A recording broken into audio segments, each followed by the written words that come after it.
Do this, do this, do this. They are discouraging math groups. We're not allowed to have math groups this year. So everything is whole group. Everything is whole group.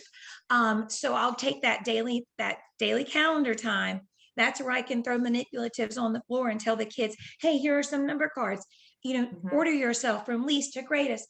And it only takes 10 or 15 minutes because I don't do every single skill every single day. But that's where they're getting up. They're moving around. They're marching out as we're counting numbers. Those are that's how we used to teach math. So I'm trying to like get that in there at the beginning. But then they know as soon as I pull it up on the smart board, they know immediately we're going to start with a solve and share.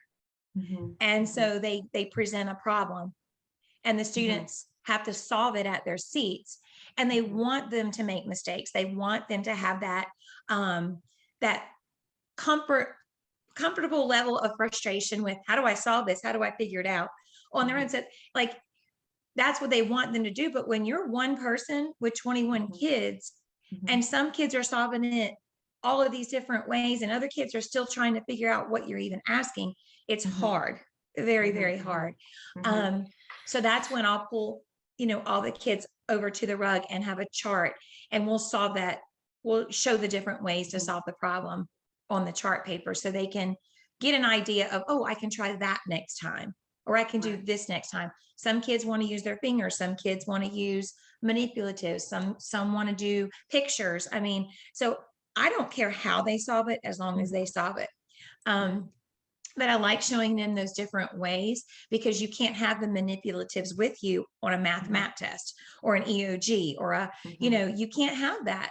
So yes, I understand they need those and they have to have them to learn them, but they also have to be exposed to other ways too. Yes. So that's one way to make it work.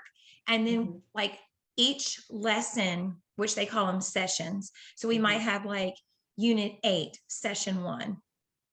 Unit 8, Session 2. So it's day 1, day 2. They do build on previous skills, but we've only done numbers 1 through 10. It took us that long. And if we hadn't exposed them to numbers 10 through 20 in like daily calendar or throughout the day in other ways, they wouldn't have been able to do anything on their math map. And I didn't have one, and I don't think Tara or Janet did either. We didn't have, maybe one kid out of each class didn't grow more than 5 points. So something's working. We're working ourselves to the death, but I feel like having that structure and having that exact daily, they know what's coming next. After the solve and share, we're going to share out. So they're held accountable. They have to do it. After that, we'll do some guided practice, and then they'll go back to their seat and they'll solve.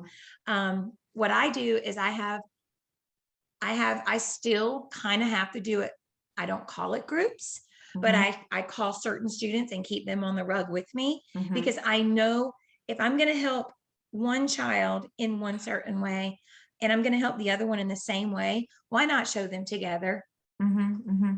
And then I always have another worksheet that is not from our program, but it's the same skill. And if my faster, I don't call them higher students, but if they are my faster workers that day, they go grab that. They go grab it out of the basket and they do that worksheet while they're waiting on the others. That's nice. I feel it's interesting because you're kind of, using what you're asked to, but trying to think of ways to make it more meaningful and fun at the same time. Because as you said, these young kids need to be, playing while they're learning, manipulating things to make sense of what they're learning. That's interesting. So now thinking about cultural characteristics of students, like language, not even like thinking about different places geographically that they come from, but like just all the cultural differences they bring with them and their characteristics. Do you find a relationship or a connection between those characteristics and the way they participate in a math lesson? No, I mean, everybody I haven't seen that in my classroom.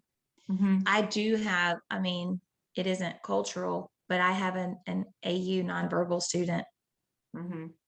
all day. Mm-hmm. So everything is different for him.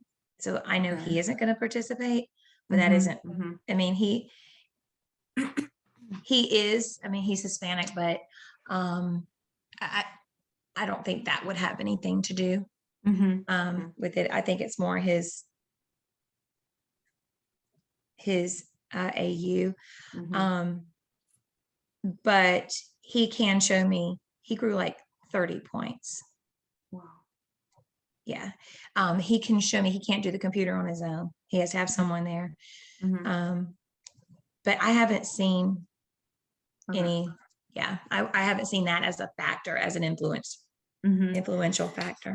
And have you seen that in other years, like with other groups of students, where you see, some kind of trend or connection, or yeah, or relationship between cultural characteristics of students and the way and how much they participate in a math lesson?